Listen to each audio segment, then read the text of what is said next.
All right, this is a little bit more challenging to wear with Raven Pepper still sitting in the same place. But we gonna work around it. Actually, I might be taking this off. As soon as I put it on, it was like, oh, this is on fire. So I don't know. But welcome to part two of today's video game vlog. And yeah, I'm taking this off. No, I can't. It's too hot. It is hot. It's like 80 something degrees. And yes, my phone is still on old timey American weather stuff. So, because I don't know how to deal with Celsius. Because I didn't learn anything in school, but they didn't really teach me anything in school. So it balances out. so, but that's not what this is about. We are talking Resident Evil. Hence why I have my Wesker shirt on, my Wesker dog tag, and a star choker. It's like I was gonna wear that jacket, but y'all saw it was too fucking hot and fuck that. It's like 80 degrees today and like hell no. So there was a shitload of Resident Evil news while I was sitting there with my dick in my hand somewhere, looking off into space. Like, ugh. So we're gonna talk about the movie, Resident Evil: Welcome to Raccoon City, because they had quite a few screenshots up. And somebody hit me up on Twitter. One of my friends, my longtime friends, hit me up on Twitter and was like, yo, Achan, Wesker don't have no sunglasses. Now, here's the thing about that. I don't mind it. I'm not mad at it. No, that wasn't it. But we'll talk about this first. I actually, on the face of it, don't mind Wesker not having his sunglasses on. Granted, they need to have him wear them at some point. Honestly, oh yeah, I was gonna say, if you modernize Resident Evil, you could probably get away with Wesker wearing sunglasses because then like they could have all this technological shit in them. Cause like Facebook has those Facebook glasses. I don't trust them fucking things as far as I can see them without my regular glasses on. But you if they updated Resident Evil, could probably have all this tech shit in it, and like that's why he wears his sunglasses. As a whole, I get why Wesker wears his sunglasses. Somebody posted on Twitter, Wesker wears his sunglasses because of the mutation in his eyes. No, the mutation eye thing happened after the mansion incident, after he died or what the fuck ever. And that's when he got those cat eyes.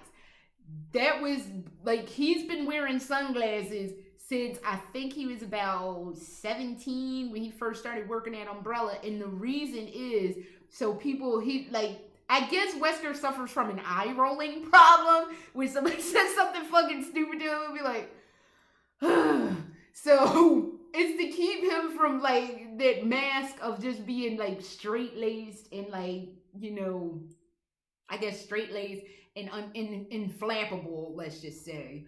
From people recognizing that he's like eye rolling during like somebody says something stupid to him and he's just like, what the fuck, man. Even though Wesker doesn't swear, but you know Wesker would be like, ugh. Especially with Chris.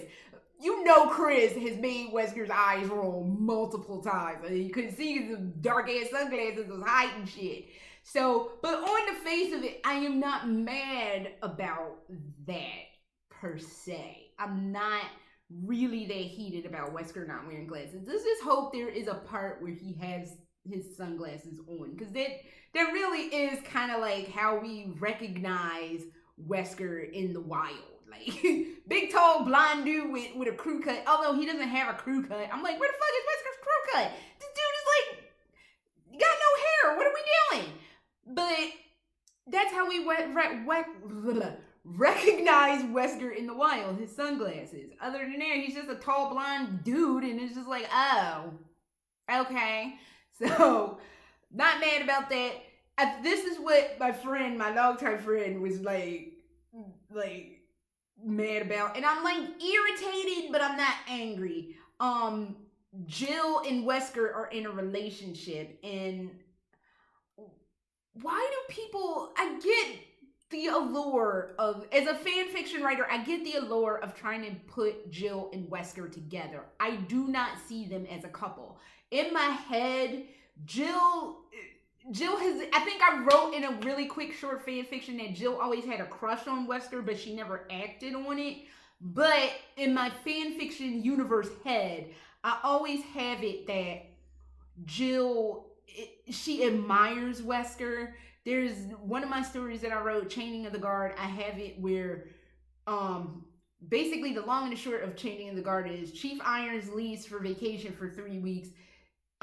Everybody loves Wesker. Wesker's left in charge. Everybody loves Wesker's style of leadership because it's less oppressive than Irons is. And the police union are offering to vote Irons out and instill Wesker as the chief of the Raccoon City Police Department. Wesker turns it down, and that's when Jill is like, basically, even though Barry's good at leading the Stars or the Alpha team while Wesker's away, she just felt like during those weeks Wesker wasn't in charge. Like they had been coasting. So I have it in my head Jill admires Wesker and she loves him as like a leader and like, you know, as like a person, and she has a crush on him, but she doesn't act on these things. In my head, Wesker doesn't, especially Stars era Wesker, in my head, Wesker doesn't mind the Stars, although I would think Chris and Fars kind of get on his nerves, but he can deal with them. But aside from that, like, I think Wesker doesn't mind his gig at Stars. I don't think he's like over, like, oh my God, this is my job and I love it kind of situation. I think the only job that he loves is doing science shit for Umbrella.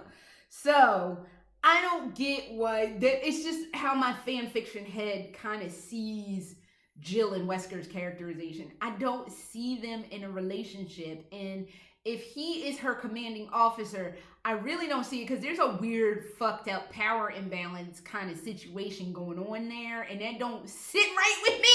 So I don't know, but I'm irritated by that whole thing, but I'm not like frothing at the mouth, biting on the side of the couch, mad at it.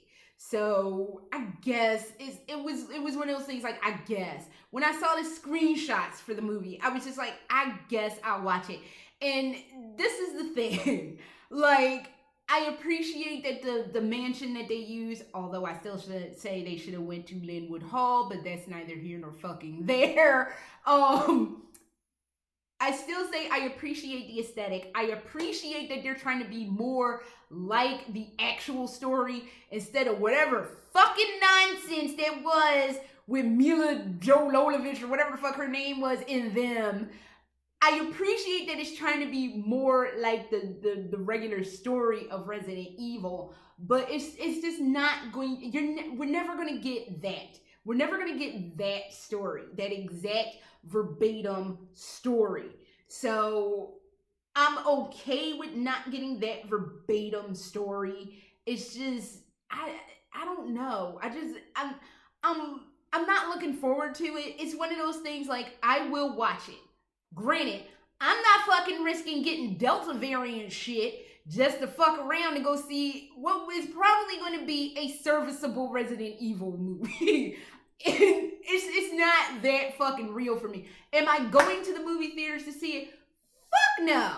Will I wait for it to come on the streaming service and watch it in the comfort of my home for free and don't have to worry about contracting a horrifying respiratory illness? I guess. It's not even like, fuck yes. It's like, I guess if it's on and it's on for like cheap and or free, I will watch it. But I'm not like, oh my God, I gotta go out and risk getting Delta variant for it. It's not that damn real. So I guess. And cause like they showed like a clip of, or not a clip, but they like showed Lisa Trevor. I can't lie, I laughed hard at that. Because I was like, and again, while I appreciate trying to stick to the canon that is the Resident Evil series, unlike the fuckery of Mila Jovovich at all, I'm sorry, the Lisa Trevor character looked absolutely ridiculous. But I appreciate it. As a fan, I appreciate the effort. I will totally give you marks for effort and for trying to stay genuine to the story. So I just thought she looked terrible and I was on the floor laughing at it. So, but I don't know. Again, I will watch it if it's on a streaming service for cheap and or free. But I'm not going to the fucking movie theater, risking getting sick, and be like all sick, coughing, and wheezing to watch some movie that's just gonna ultimately be a serviceable movie. I can watch serviceable shit at home for cheap or free. So you got that going. So, movie news. Oh, the weird Resident Evil 9 early RE9 rumors. I put that down and I don't fucking know why, because I don't have to remember it. It was some rumor, I think, going on Twitter, which Resident Evil Twitter, let me just say, is usually pretty good at rumors. Usually you stand a good 50-50 chance of shit being genuine. And 9 times out of 10, it's usually like it won't be 100% like they said it was. It'll be very, very close though. So rumor mill on Resident Evil Twitter is actually pretty fucking solid. But I don't know, it's a little early for this. And remember, we still have to go through 4 remake, which I still am baffled at why they're doing a 4 remake when pretty much the 8th game was basically a dramatic retelling of the 4th game with more stupidity and poor choices, i.e. the entire existence of Ethan fucking Winters. We will get into that in a little while. But it was something about like Jill and them are like in like a old age home, and it's like way in the future, and like they send Rosemary, Ethan's daughter, to go do some shit. And I was like, that don't sound right. That don't even sound close to right. We not doing that. I'm sure that's like not a thing. Then there was some other thing with basically it was still going to be Rosemary's daughter. There's still going to be Rosemary going around doing something. I'm really hoping that they're not going to go all in on the Winters family, because I think the overwhelming consensus from most Resident Evil fans is fuck the Winters family. Is not that deep for us. Please do not make us suffer through another misadventure and increasingly poor decision adventure of a Winters family member, because we don't care. And I have to agree with that statement. I didn't care about Ethan. I don't care about Rosemary. I don't care that they're more mold than human. I don't care. It's not that deep for me. I would just rather, even if you come up with a new person, I would rather see a new person that's not a fucking moron, a deadpan moron at that. I would rather see a new person that was confident and capable of doing some shit, going into these like biohazard situations and coming out on top, than seeing another fucking Winters character doing, like I said, misadventures and increasingly fucked up dumb decisions. So, I don't know. We will have to see.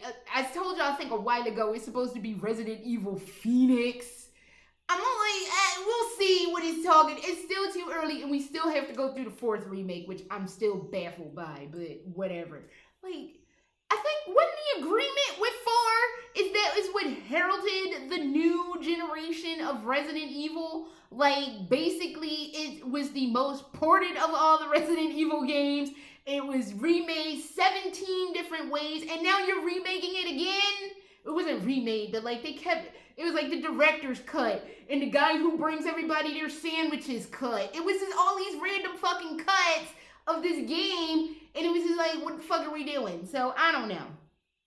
I will never have an answer to that. Capcom, I don't know what the fuck you're doing, but you need to get your lives back together. So, the Resident Evil 8 DLC. Now, this came out in early June, or like mid-June, and basically, it was, everybody wanted us to do a DLC, so I guess we'll do a DLC. This is Capcom. You threw a bombshell into the room. Literally I thought it was the last half an hour. It's literally the last 10 minutes. Because that's when stupid ass Chris gets the call. Oh, well, the BSAA was sending in bioweapons. And he's like, somebody has to pay with their ass. And this is like, man, fuck you. So, why the fuck you won't come in with that now? What the fuck are we doing? You should have had some shit lined up but you ain't had nothing lined up and you were sitting there with your dick in your hand and was like, oh, I guess we need to come up with some shit. You starting to fuck up, Capcom. I can smell the fuck upness coming my way, and I don't like that smell. Can we please go back to getting our shit together and being competent? Because I don't want him to have these conversations with you every couple years of how you fucking up and you not doing the right thing.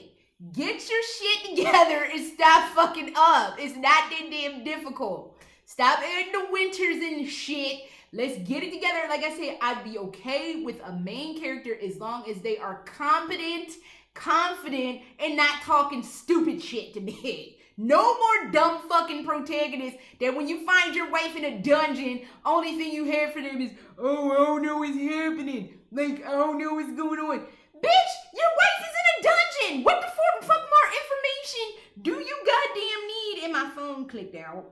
And that brings me to sunny point number 3. My husband started playing Resident Evil 7 again. Or actually, he only played the demos for me. They're somewhere on this channel. You can find them somewhere. They're like probably 3-4 years old. They're somewhere. But my husband started playing Resident Evil 7. And one, I hate to be the one to say this, but my husband is horrible at hard games. If we have not established this from the time he tried to play The Last of Us, the first one, and kept getting chomped on by the same fucking clicker because he refused to go another way. So he started playing Resident Evil 7, and I forgot how fucking stupid Ethan was in that game. It was like every time something happened, he would just be sitting there, I don't know what's going on. I don't know what's happening. Who's this on the phone? Cause like, I don't know. It's just like, oh my God, I can't, I can't watch that game no more. I finally ended up, I was like, I cannot do this. Between your sketchy playing and Ethan just being a dumbass, I can't live like this. I cannot live my life like this. You all got to figure out your fucking problems. So I was like, I can't. I did find it interesting that you do find Mia's driver's license on the outer part of the property before you go into the first little sketch house where the demos were taking place. Their ID is Texas. And they kind of always answer the question because I'm like, how the fuck did you drive from where the fuck you were? I don't know why I thought his ass was in Pennsylvania or New Jersey or some shit. No, they lived in Texas because Mia's driver's license was a Texas driver's license. So I'm like, okay, Louisiana and Texas aren't that far of a drive. But I was having this conversation as my husband's playing the beginning and he's on the outer part of the thing. I was like, Lovey, if I was missing for 3 years and you get some sketchy fucking video of me out of the clear fucking blue sky, would you come and get me? He was like, I would come and get you, but I'm bringing friends with a lot of guns. Like, and I was like, okay. And I was like, and we just had this whole conversation of how stupid Ethan is, how fucked up this situation. You ain't even go in there with a pocket knife. You just went in there stupid ablazing. No gun, no knife, no shit, no fucking anything. Just, oh, well, I'm just gonna go in here and be like, bitch, you're not smart enough to get through this situation. What the fuck did you think you were gonna do? You should have had the cops with you, but no. I'm gonna be fucking stupid and just roll in there, like I said, idiocy ablazing. So I don't know. I can't do it with Ethan. No more Ethan stories, Capcom. I can't do no more Ethan. It's terrible. He's a fucking moron. And on top of being dumb, the man has no emotion. I'm saying, you find your wife in a dungeon, a literal fucking dungeon, and you're like, what's going on? I don't know what's happening. Fuck out my face, Ethan. Oh, and I still say Ethan and Mia's marriage was kind of probably fucked up from door one, because how is it that she takes a sketchy, you know, there was a Craigslist gig she signed up for on that tanker. You know there was some Craigslist ad she answered. But how you take a sketchy Craigslist job on a tanker and be like gone for months and you supposed to be all in love or what the fuck ever with your husband? Bitch, get the fuck out of here. So yeah, I can't with the Winters family. Please no more of them. No, just That's a hard fucking no on the Ethan Winters et al. Mia, Rosemary, Uncle Jablip. I don't give a fuck. No more of them people, please. Because we need something else. We need to do something else. So, and I know people are like, they need to bring Jill back for Resident Evil 9. I don't know. I just, no more Winters. No more. I'm done. Fuck them. So, that is all I have for video games for now. I have been watching stuff. Like I said, on the part one, the Alyssa game is coming out on the 30th. Lesbians hassling people, aka Project Nightmares, case 36. What the fuck were the other 35 cases before that? Before the lesbians started hassling everybody. Whatever, case Project Nightmares is coming out on the 30th, and that is all I have for now. So I will see y'all again probably around the time that if I can find, hopefully some people be playing it, but when Alyssa game comes out. But until then, later.